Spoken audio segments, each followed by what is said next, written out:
There's literally nothing worse than waking up in the middle of the night to a kid that's coughing or says that their tummy hurts and they don't feel good, and you feel their forehead and it feels really warm, and so you rush off and you get the thermometer and you check, and sure enough, yeah, they do have a fever. And your first instinct is to go and grab the medication, right? Or to call the doctor up to get that temperature down. But what if in this situation, the fever isn't the villain that it's often made out to be? What fever medications actually do is they actually prolong the healing process. A fever isn't necessarily the enemy. It's a smart, natural healing response that's created by the brain and the nervous system. A fever is your child's body actively fighting an infection and supercharging their immune system and their immune system response. What I want to do is reframe how you view fevers. In our office, we see parents all the time who worry themselves sick when their kiddo gets a fever. And you're definitely not alone. Fevers make up a third of all pediatric visits in the United States. 1 in 3 parents give their kids fever medication for temperatures that are below 100.4 degrees Fahrenheit, which isn't even technically considered a fever. Fevers feel scary, but they're actually a good sign that says your kid's health is actually doing what it's supposed to do. It's well coordinating a healthy immune system response. Another thing to note is that a fever isn't just a random spike in temperature. It's the hypothalamus raising the body's set point temperature to fight infection. So this isn't overheating. It's actually a controlled, intentional, and essential response for healing to occur appropriately. It's a sign that your kiddo's nervous system is functioning properly and communicating the right information to your kiddo's entire body. So how do most fevers help? They actually slow down viruses and bacteria that prefer a normal body temperature. So when you have a fever, it actually boosts white blood cell production, and more immune system warriors get to the scene and help fight off that virus or bacteria, whatever it is. It strengthens the immune system. Fevers help train and grow immunity for the future. And when we say train and grow immunity for the future, that means that anytime your kiddo gets reintroduced to that sickness, they're going to be able to fight that off a lot better than they did the first time that they were introduced to that sickness. It's pretty amazing. Okay, so when do we need to be worried about fevers? When do we need to seek medical help? Fevers in babies under 3 months are pretty significant.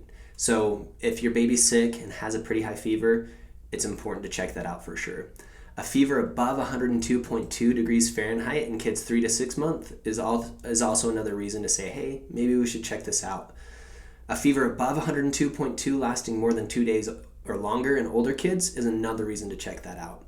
If you see that your kiddos may be having a hard time breathing, or they have like a really bad headache, or their neck is really stiff, refusal to drink, or they feel maybe really dehydrated, like you can see their lips are super cracked, or they have a rash that won't fade when you press on it, that's actually a good time to call the doctor as well too. So here's why some kids' fever response gets messed up. If your child's fever is too high or too low, or it's just missing altogether, it could mean that their nervous system is dysfunctional and it's not communicating the right information when it gets introduced to a virus or some form of bacteria. So how does this happen? It could be from a bunch of different things, a series of events that we call the perfect storm, where from an early stage of life, they had maybe some sort of birth trauma, or they had an early antibiotic use that diminished their immune system response from the very beginning, and that affects the neuroimmune communication pathways. A way to help balance this is with chiropractic care. It can help rebalance the nervous system and that neuroimmune response so that fevers can work appropriately and in the ways that they should.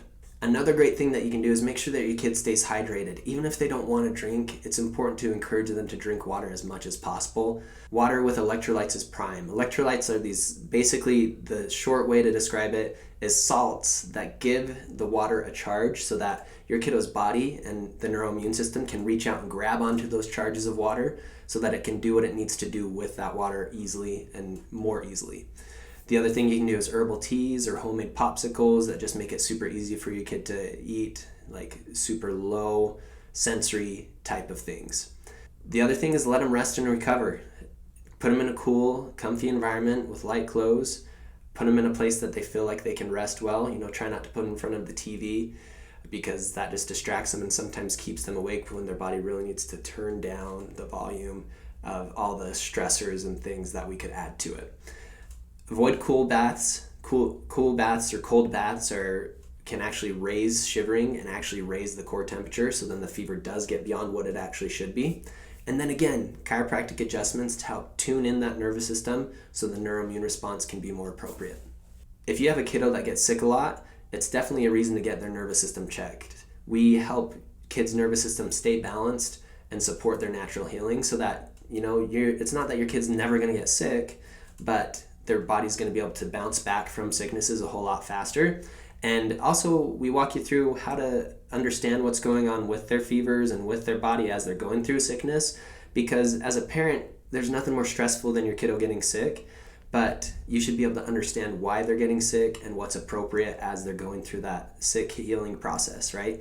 Ultimately, so that you're not worried and they do get healthy faster. So here's your next steps. If you're a parent that wants to know how to handle things like fevers and sicknesses, we'd love to help you and be able to empower you through that process. Comment guide and we'll send you a copy of our Natural Remedies for Sick Kids guide so that you can know what to do to help support your kid and their nervous system when they get sick. And if you have any questions about what chiropractic can do for your kiddo specifically, shoot us a message. We'd love to help.